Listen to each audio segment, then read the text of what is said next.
সুপ্রভাত বন্ধুরা, আশা করব তোমরা সবাই ভালো আছো। আজকের তারিখ হলো 11/4/2025 আর দিনটা আজকে শুক্রবার।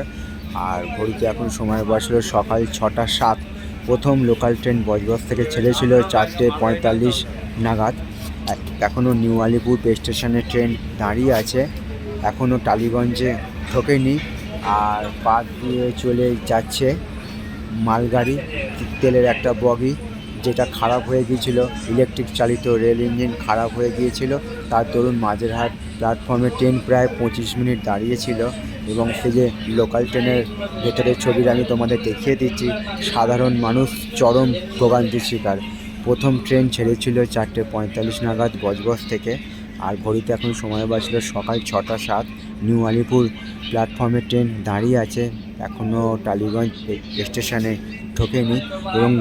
এবং সেই নিউ আলিপুর স্টেশনে দাঁড়িয়ে সেই ছবিটা আমি তোমাদের সকালবেলা দেখাবার চেষ্টা করলাম। তো বন্ধুরা, সেই ছবিটা তোমরা দেখতেই পাচ্ছ, নিউ আলিপুর স্টেশনের বাইরের ছবিটা।